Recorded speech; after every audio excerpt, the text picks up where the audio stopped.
So the question is, what do you do when God bypasses what you want to give you what you need?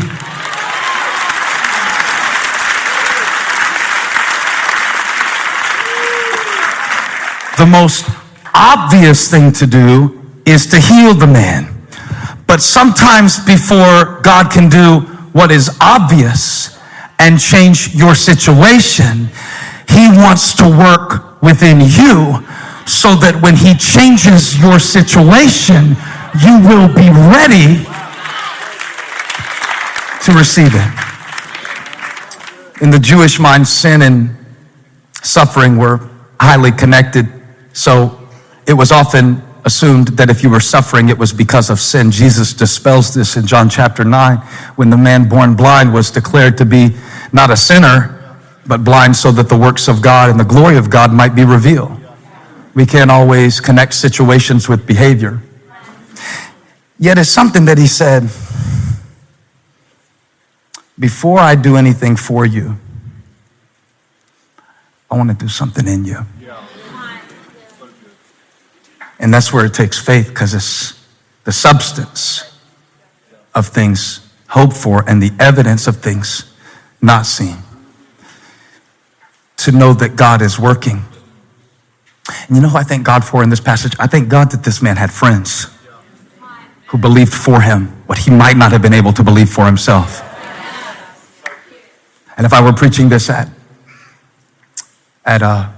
what's it called now? Youth X, used to be called Student Takeover. I can't keep up with all the names. I would preach the message around who are your for.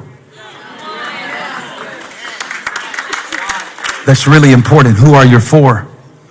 You got to have the right for. Because the wrong for would have dropped him off at the door, but the right for were willing to put him where he belonged, at the feet of Jesus. Now, are they bringing you to Jesus or driving you away?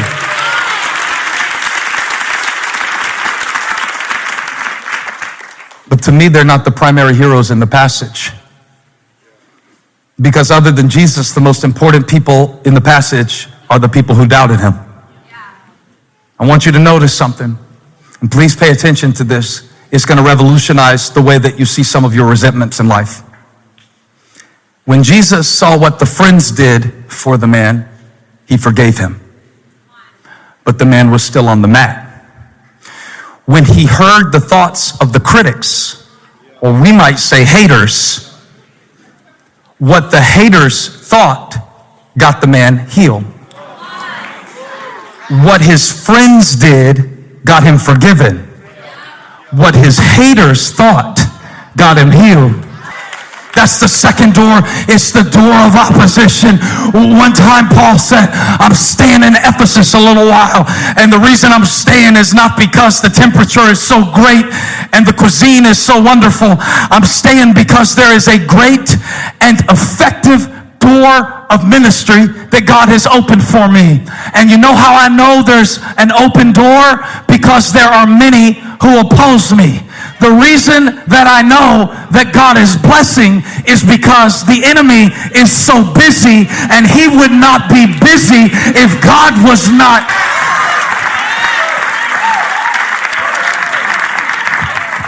If there had been no haters, he wouldn't have got healed. If there had been no weakness, you wouldn't be strong. If there had been no resistance, you wouldn't be so resilient. There are many who oppose me, but the opposition, I'm going to calm down and say it for all the intellectual people. The opposition proves the opportunity. Okay, investment terms. The really good investments you don't know about unless you have money. It's a barrier to entry. The investments that most of us can invest in are not the best investments. The best investments are reserved for people. Now, I'm saying this about money, but I mean it about battles and trials.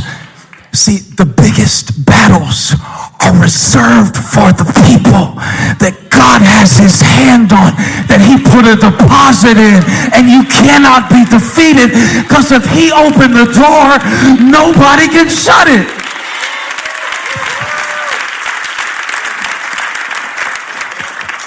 So quit blaming your haters and write them a thank you note.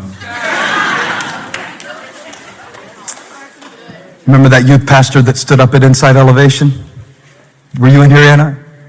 He said, there's a lot of critics. I'm just getting started in ministry. What do I do about the critics? I said, what I said to him, he said, right there, right in that section. Sit down this week and write 3 thank you notes to him. From experience, I know that God will use some of that stuff to strip away your self-sufficiency.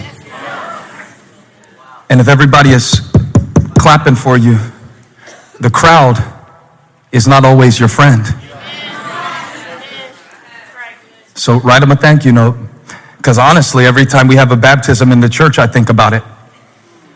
Because the only reason we do baptisms every week instead of 2 or 3 times a year like we did for years is because of that news story that they ran about us, where they said we fake baptisms in the church.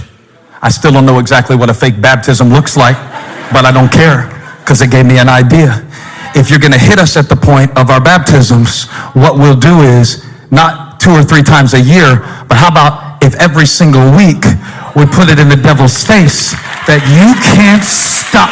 When God opens a door, I don't even care what they say.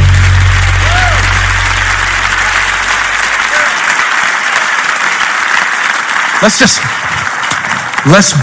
while we're at it, let's ban the word hater. Because most of us don't have haters. We just have people who don't agree with us. And we label that haters. Okay? Your coach is not your hater because he is not going to play you right now. Your coach is a trainer. He is teaching you that you are not good enough yet to get playing time, Timmy. The reason, Timmy, you're not playing, Timmy, is because you're not a player yet. So thank your coach. He's not a hater. He's teaching you to be a player. So you need to thank that boss who was hard on you. My boss is a hater. No, you're late to work. Your boss is not a hater because she expects you to be on time. I saw a supervisor just give him some praise right there on the 8th row at Valentine. Thank God for it, because the opposition is the opportunity. I'm so anointed to say this to you right now. Feels like a freight train. This word is coming through the roof. It's coming through the teachers of the law. Jesus is preaching. Jesus is healing. Nothing can stop it. Jesus is preaching. Jesus is healing. Nothing can stop it. And he uses the opposition to bring the man healing. Now, what is God using in your life right now that you are trying to get away from? There's another door. There's another door. And this door is called obedience. The first door is disappointment. The second one is opposition. This one is obedience. And it is the kind of obedience that has to trust God in an impossible situation. See, what the friends did got the man forgiven. But there was something that he had to do to be healed. And it is by grace we are saved through faith. It's the gift of God. It's not of works. But faith expresses itself in works. Please don't sleep on me, brother. This is very important.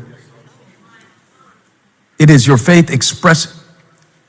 Jesus said, so that they may know who I am. It's not even about you anymore. And it's not about your dysfunction. And it's not about your limitation, not anymore. This is bigger than you. So I want you to do what you can't do. I want you to do what you've never been able to do. And the proof of my presence is going to be in enabling you to do something practical. Get up. Take that thing that they carried you in and lowered you down on. What you came in on, you're going out with. But instead of it holding you, you'll be holding it.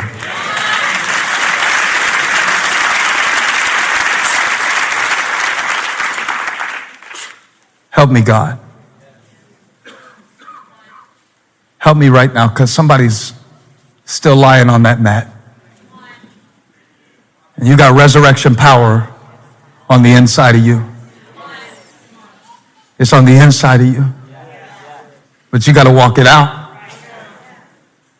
That man came in through the roof, but he left out the same door that they wouldn't let him through when he got there. And what I'm declaring today by the Spirit of God is, if you will get up, you can get up. If you will forgive, you can forgive. If you will be whole, I'm not saying the mat will go away. I'm saying that you will not spend the rest of your life lying down on it and blaming others for the condition that you're in. So get up in front of all of these other people.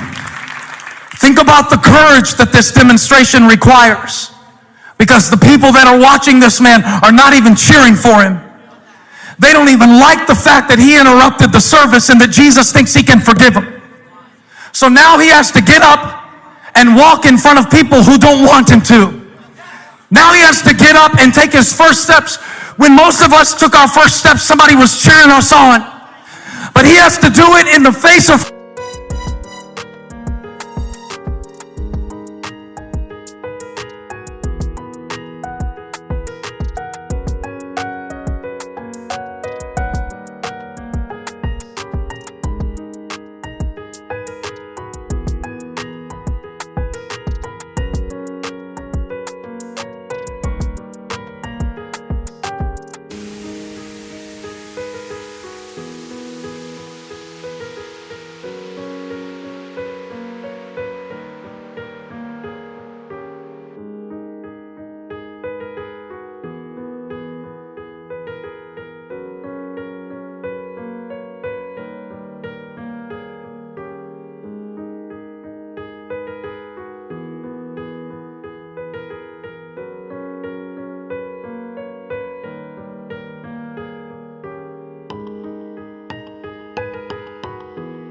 conflict. He has to do it in the face of doubt. He has to do it in the face of critics. He has to do it in the face of people who didn't even want him in the room. And I wonder, are you willing today, in the face of adversity, in the face of weakness, in the face of everything that has been against your entire family, your whole life, will you get up?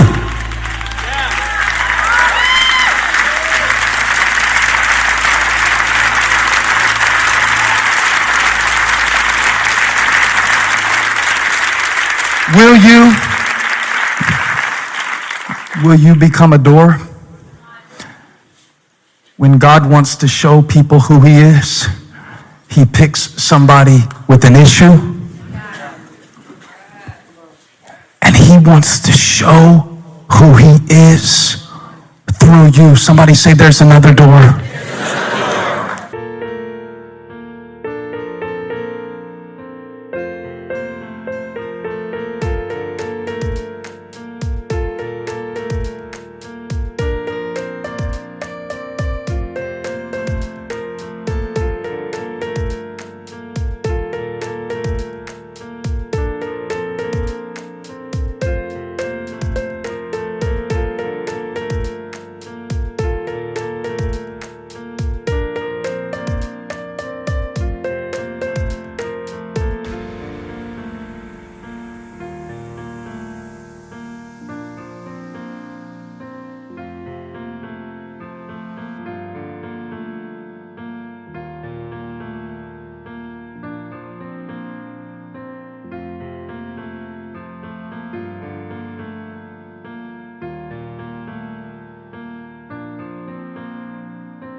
This is the door of revelation.